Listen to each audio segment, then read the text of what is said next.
It's just a video diary update in terms of where I am. I've been back from Everest Marathon Trek for about, I think this is the second weekend, 2 weeks tomorrow I come back. So where am I just now in terms of what I'm going through? Something that's fascinated me for a very, very long time in life. Probably I started exploring it in 1981 where I became obsessed with the solar system. And I mean that, I studied astronomy for 3 years, and I think it put into perspective who we are as people on this planet. Now, without spooking you out, what is time? There's one thing that drives time, and what time means to you against what time means to me. I mean, time's an illusion, and I'll prove this.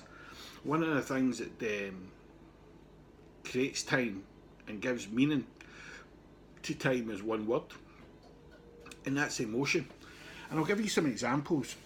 What was time meaning for me in my life? So let's talk about me. Where am I just now? It's like as if time stood still. Before I was training for 1,000 days for these 5 years endurance events. We're in year 3. For the last 400 days I've been training for Everest, and now it's stopped. We had a journey of nearly a month in Everest in Nepal, and it's stopped now. I'm now back for 2 weeks. I'm unwell. I'm told no, I can't train until the end of January. So what does time mean to me? Because I'm going through a whole host of emotions. And with a whole host of emotions and recovering from health, then that has an impact on how I view time. Think about 10 minutes. No, think about 10 hours. When have you lived your life where you've lived 10 hours but it felt like 10 minutes? And when have you lived 10 minutes of your life but you felt as if it was 10 hours? Now let me give you a couple of examples to that so that you can definitely relate to what I'm talking about, especially about emotions and the meaning we give to things, which then gives us an output in terms of time. And then I can prove the concept of past, present or future where you live in your mind that relates to time as an illusion. So here we go. Well, right now, for example, I've got to do a lot of it's a bit like being on the motorway and then you're going to park in the service station. So you park in the service station and you take a break. That's what I'm doing just now. So all of a sudden I'm not in a slow lane, middle lane or the outside lane. I'm at a standstill, and I'm going through a whole host of emotions to reflect, realign, focus. Because you got to remember this, when I start again, I don't allow any influence within my life. I look at what's important to me. I'm taking my wife out for lunch. I'm spending a bit of time with her, but I'm also, next year I've agreed, look, you need to come with me when we go to Chile because I need you by my side, which she's agreed, and I think she's delighted rather than me going away. So what I'm doing now is I'm doing a planning stage. I'm focusing. I'm looking at what's important to me.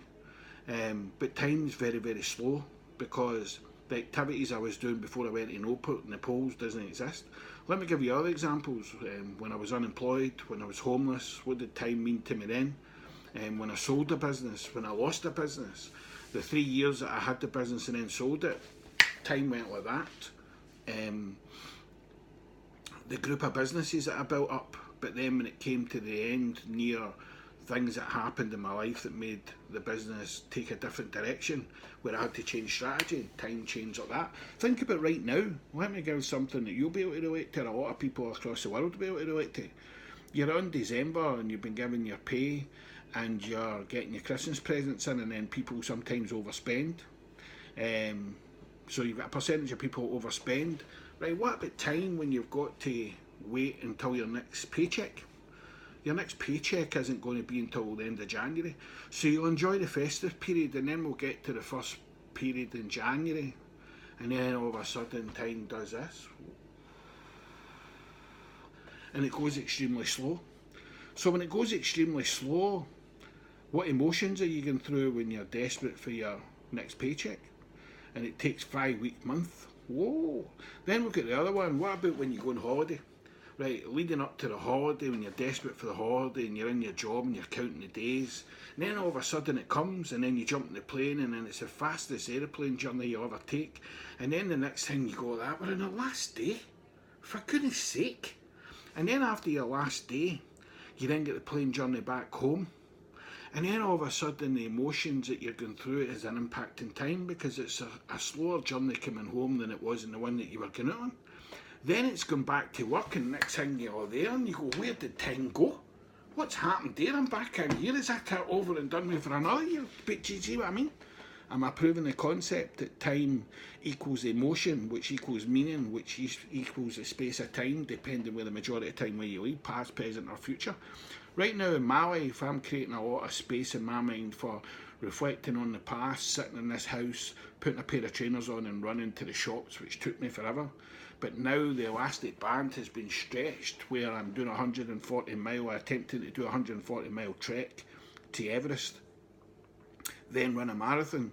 So what does that do for me in terms of time if I ever stand up at a starting line to run a normal marathon again? What's happened within my mind with space and time? So the whole reason for this post was to explain what I'm going through in relation to time within my mind, but it's getting the focus back. And how do I get the focus back? I take power back.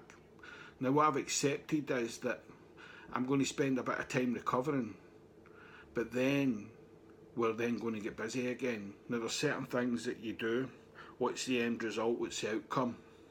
With the outcome, where does your focus go? And within that focus, you don't allow anybody to have influence on what the end result is. So why do I consistently stay motivated when, whether it's business or training? It's because at the end is where I stay within my mind. The end outcome, which is 7 marathons, 7 continents, and hopefully the North Pole Marathon, which takes you to the Grand Slam. And maybe then after that, going back to Everest and completing unfinished business. So that's the thing that fixates in my mind in terms of the direction I'm heading in. And it's a bit like business. I said this to somebody yesterday. In business, the leader and the owners of the business run a business and take complete emotion out it and measure it in 9 principles and KPIs and a fantastic communication strategy with the correct people within your business. Supreme evaluation, because when the experience I've had in running businesses, or even the businesses I've been involved in the past where I've been a consultant, one business in particular we merged and it turned into a £40 million business, but it was only like a £1.2 million business when I get involved in it. We merged it to a £40 million business. Time is going very, very slow based upon the 1.2 million, which with all emotions, everybody had too much emotion within the business. It became a £40 million animal, and the next thing it's going very fast and going up because they've got an end goal with strategy, with no emotions across the whole board, because it's just measured through KPIs and the security and the freedom that the board want to create. Because the fact of the matter is, when you talk about time, and this is where we'll end this because we're up to 8 minutes, but hopefully you've taken something from it. When you own a business or you're the employee of a business, you have a different set of eyes. Personal vision against business vision.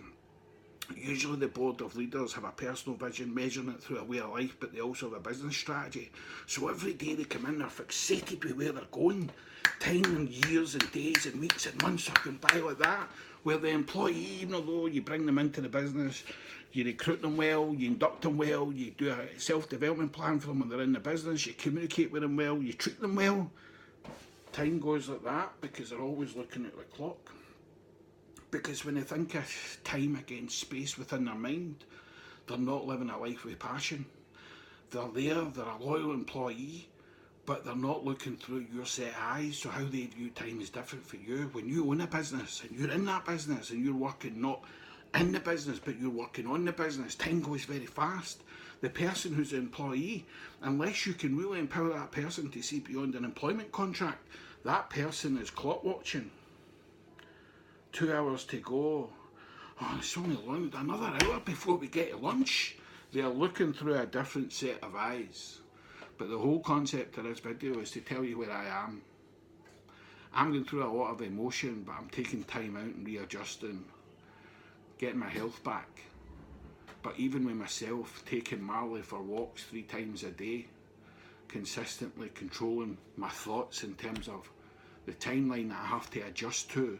I can't do anything until January the 31st. I see my coach in January the 15th. The 1st of February we realign and we announce to the world where we are about to fly again. Then time and speed will pick up pace. Space and time within the mind. It is led by emotion, and the emotion leads to the meaning that you give it, which then gives an output in terms of whether you live in the past, the present, or the future. Time is driven by emotion and the meaning you give it.